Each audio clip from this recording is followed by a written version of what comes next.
ভাই আপনি বসেন। সবাই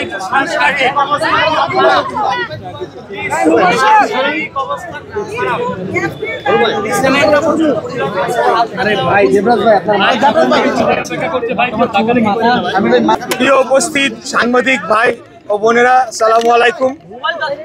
আপনারা জানেন যে আমজনতার দলের প্রধান জনাব তারেক রহমান, তিনি শুধু যে একটি দলের প্রধান তা নয়, বিগত কোটা আন্দোলন, নিরাপদ সড়ক আন্দোলন থেকে শুরু করে বিভিন্ন সময় ওনার সরব এবং সাহসী ভূমিকা আমরা রাজপথে দেখেছি।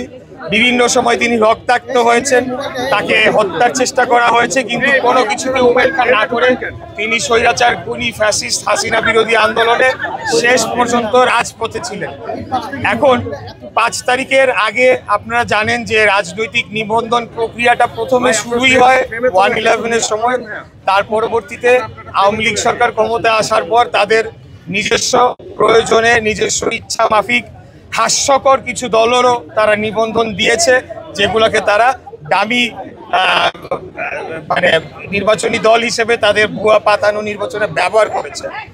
5 তারিখের পরে অনেকগুলো রাজনৈতিক দল যারা জেনুইনলি তারা নিবন্ধন ডিজার্ভ করে, যদিও নিবন্ধন থাকা উচিত কিনা একটা রাজনৈতিক দলের সেটা নিয়ে প্রশ্ন থাকতে পারে, কিন্তু তারা ডিজার্ভ করে। এর মধ্যে জনাব মাহমুদুর রহমান মান্নার নাগরিক ঐক্য রয়েছে, জনাব জোনায়েদ সাকির গণসংহতি আন্দোলন সহ ভিপি নুরুল হক নূরের এই পার্টিগুলো রয়েছে। তা এর মধ্যে আমরা দেখলাম না, আমার সাথে তারেক রহমানের আজকে থেকে না, বহু আগে থেকে যোগাযোগ রয়েছে। বিভিন্ন সময় আন্দোলন সংগ্রামে আমরা একে অপরকে সহযোগিতার হাত বাড়িয়েছি।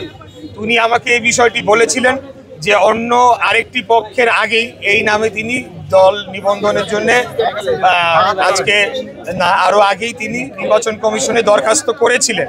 কিন্তু আশ্চর্যজনকভাবে হলেও সত্য, আজকে নির্বাচন কমিশন তারেক রহমানের মতো এরকম একজন নির্যাতিত, নিপীড়িত, মানে সারা বাংলাদেশের মানুষ যেটা দেখেছে সেরকম একজন রাজনৈতিক নেতা, একজন রাজনৈতিক কর্মীকে সম্পূর্ণ অগ্রাহ্য করে এই নামে এমন এক ব্যক্তিকে দলের নিবন্ধন দেওয়া হয়েছে, যার বিরুদ্ধে আন্তর্জাতিক পঞ্জি স্কিম খ্যাত যে স্কিম বলে, সেই স্কিমের মাধ্যমে বাংলাদেশের জনগণের হাজার হাজার কোটি টাকা লোপাট করে নেওয়ার অভিযোগ রয়েছে।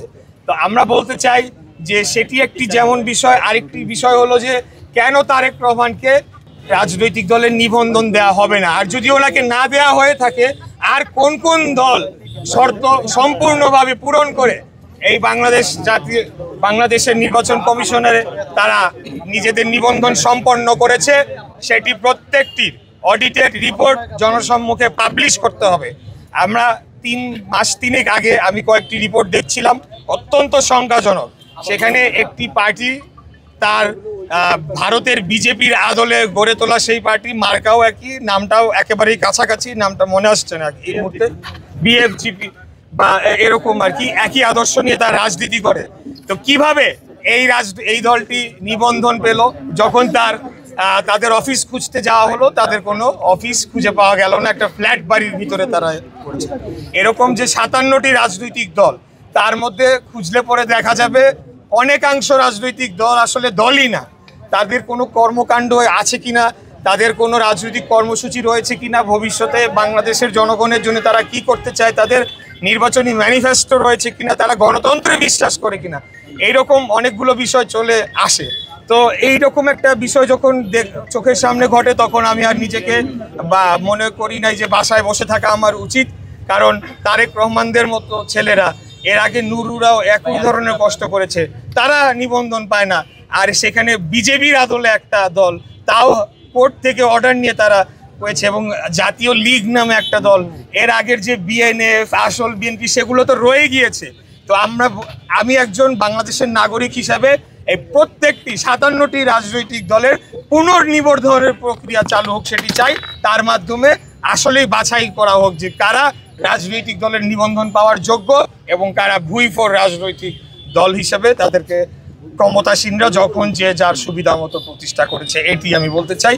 এজন্য আজকে তারেক রহমানের সাথে সহমর্মিতা জানাতে এসেছি, তার পাশে সহযোদ্ধা হিসেবে রয়েছি এবং আমরা জোরালো দাবি জানাচ্ছি অবিলম্বে তার নিবন্ধন দিতে হবে। অনেক এরকম দলের নিবন্ধনের কথা হচ্ছে, তারা কোনোটা এখন বললে তো অনেক কিছু বলতে হয়, কোনো শর্ত মানে না, বললেই হয় তাইলে আমরা এমনি নিয়ে যাব নিবন্ধন।